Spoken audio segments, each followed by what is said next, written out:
दोस्तों नमस्कार, मैं संजीव कुमार भारद्वाज। दोस्तों यदि हम बात करें आज़ादी से पहले कि हमारे 3 राष्ट्रीय हीरो कौन थे, तो आप कहोगे नेताजी सुभाष चंद्र बोस, भगत सिंह और चंद्रशेखर आज़ाद। मैं यदि बात करता हूँ आपसे आज़ादी से लेकर के 2022 तक हमारा राष्ट्रीय हीरो कौन है, तो इस पर नाम आता निकल के आप सोचो मैं एक नया नाम ले रहा हूँ, वीर अब्दुल हमीद। अफसोस इस बात का हमारे देश के अंदर 99% लोग इस महान योद्धा के बारे में जानते ही नहीं है। 47 से लेकर के 2022 तक सबसे बहादुर सैनिक हुआ है तो हुआ है वीर अब्दुल हमीद। मैं आपको इनके बारे में बताऊंगा, जानकारी दूंगा। वो जानकारी ऐसी होंगी कि आपके रोंगटे खड़े हो जाएंगे, आपके अंदर एक जोश और उत्साह का संचार होगा। पूरी वीडियो देखें, समझें। आखिर ये मैंने ये बात कही है कि हमारा राष्ट्रीय हीरो 47 से लेकर अब तक का मैंने इसे क्यों कहा है। वीर अब्दुल हमीद का जन्म उत्तर प्रदेश के अंदर एक गाजीपुर जिला है, वहाँ हुआ था। डेट 1 जुलाई 1933 को हुआ था इनका जन्म। एक्चुअली क्या ये पढ़ने में थोड़े नॉर्मल थे, पढ़ने में ज़्यादा होशियार नहीं थे, परंतु इनके अंदर एक जो क्वालिटी थी वो ये जोशीले, उत्साही, जोखिम भरे काम करने वाले और एक बहादुर थे किस्म के इंसान थे ये। इनके पिताजी का नाम था मोहम्मद उस्मान और माताजी का नाम था सबीना बेगम। पिताजी गरीब थे, पिताजी काम करते थे, इनका टेलरिंग का काम करते थे। आप जानते हो जो इंसान सिलाई का काम करता होगा तो कितना गरीब होगा। इन्होंने पढ़ाई करी, पढ़ाई करने के बाद सेना में भर्ती हुए तब इनकी एज थी मात्र 20 साल। अब देखिए यहाँ से, इससे पहले एक घटना हुई थी इनके जीवन में। इनके गांव में बाढ़ आ गई। जब बाढ़ आई तो उसमें 2 लेडीज बाढ़ में बह रही थीं। इन्होंने अपनी जान की परवाह न करते हुए और उसमें छलांग लगा दी और उन 2 महिलाओं को बचाया। तो इनकी चर्चा दूर दूर तक हुई कि ये वीर अब्दुल हमीद ने ये क्या किया, अपनी जान की परवाह नहीं की, इसने उन 2 महिलाओं को बचाया। तो इन्होंने अपनी दिखाई कि अपना साहस, एक उत्साह, जोश। अब आते हैं जब ये 20 साल की उम्र में सेना में भर्ती हुए, उसके बाद सुनिए की बात, कितने हमारे महान योद्धा था ये। जब ये सेना में भर्ती हुए तो अपने गाँव आए हुए थे ये। जब गाँव आए थे तो 1962 में हमें पता है, आप जानते हो, हम चाइना से बुरी तरह हारे थे हम। और चाइना से हम इतनी बुरी तरह हारे थे कि चाइना ने हम पर रात के समय सोते हुए पर सैनिकों पर हमला कर दिया था। उसमें हमारे हजारों सैनिक शहीद हुए थे। और आज भी चाइना ने हमारा अक्साई चीन इलाका जो 5000 वर्ग किलोमीटर एरिया से ज़्यादा है उस पर कब्जा कर रखा है। खैर पाकिस्तान सोचा कि 62 में इंडिया हार चुका है और यहाँ के पीएम लाल बहादुर शास्त्री हैं, नाटिकत के छोटे, क्या कर लेंगे। पर उनको ये पता नहीं थी कि लाल बहादुर शास्त्री वास्तव में देश के लाल हैं। पाकिस्तान ने सोचा बस हम सुबह निकलेंगे, छड़ी घुमाते हुए जाएंगे और लाल किले पर आराम फहराएंगे हम। उन्होंने भारत पर 1965 में पाकिस्तान ने हमला कर दिया। बस अब यहाँ से इनकी आती है मोड़। वीर अब्दुल हमीद अपने गांव आए हुए थे। इन्हें तुरंत तार मिला आर्मी से, जैसे भी हैं तुरंत एकदम आइए सेना में, पाकिस्तान ने हम पर हमला कर दिया है, आपकी हमें आवश्यकता है।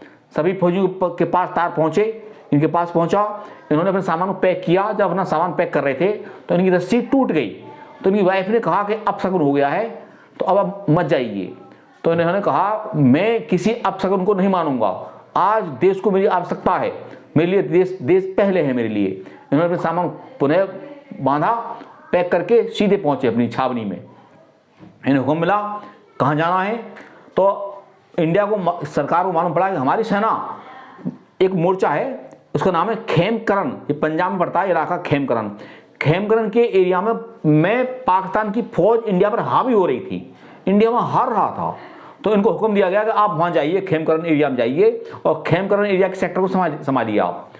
और लाल बहादुर शास्त्री जी ने कह दिया कि सेना में किसी को भी ऑर्डर लेने की आवश्यकता नहीं है कि कर्नल, मेजर, ब्रिगेडियर कहाँ से आपको ऑर्डर लेना, जो आपको मन में आता है कीजिए आप।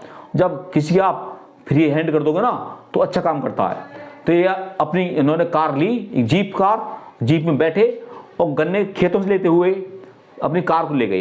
ड्राइवर साथ था। इन्होंने के पास जो रॉकेट लॉन्चर होता है उसका नाम जो है वो उसे बोलते हैं हम, उसका नाम रखें, उसका नाम था रिकॉयलेस गन।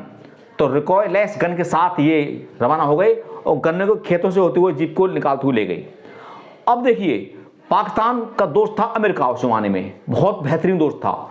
अमेरिका ने पाकिस्तान को टैंक दे रखे थे। उन टैंक का नाम था पैटर्न टैंक, याद रखें, पैटर्न टैंक। उस जमाने में माना जाता था कि पैटर्न टैंक अजय हैं, इन्हें दुनिया में कोई तोड़ नहीं सकता, इनका कोई मुकाबला नहीं है कोई, ये अजय हैं। ये पहुंचे, इन्होंने देखिए 9 सितंबर 1965 को इन्होंने अपने, जो मैंने भी बताया आपको, रिकॉइल एस गन से 4 पैटर्न टैंक पाकिस्तान के ध्वस्त कर दिए। कमाल कर दिया। जब ये खबर मिली हमारे सेना अध्यक्ष को, तुरंत उन्होंने लाल बहादुर शास्त्री से कहा, ये वीर सैनिक ऐसे अकेले नहीं, पाकिस्तान के 4 पैटर्न टैंक तबाह कर दिए, ध्वस्त कर दिए हैं, इसको हमारी सेना का सबसे ऊंचा पुरस्कार परमवीर चक्र दिया जाए। तुरंत शास्त्री जी मान गए, एग्री। तुरंत अगले दिन 10 तारीख को फिर उन्होंने पाकिस्तान के 3 पैटर्न टैंक फिर ध्वस्त किए। एक आदमी ने, देखिए वीर अब्दुल हमीद ने, अमेरिका के बने हुए अजय 7 पैटर्न टैंक ध्वस्त कर दिए। पाकिस्तान की सेना में खलबली मच गई, ये क्या हो रहा है, हमारे लगातार टैंक ध्वस्त हो रहे हैं, वो भी ऐसे अजय जो कभी हार नहीं खा सकते। अब 8 में एक जो सैनिक थे, उनको सेना वाले पाकिस्तान के, उनको मालूम पड़ गया कि ये गोले कहाँ से आ रहे हैं, तो उन्होंने उधर से हमला कर दिया।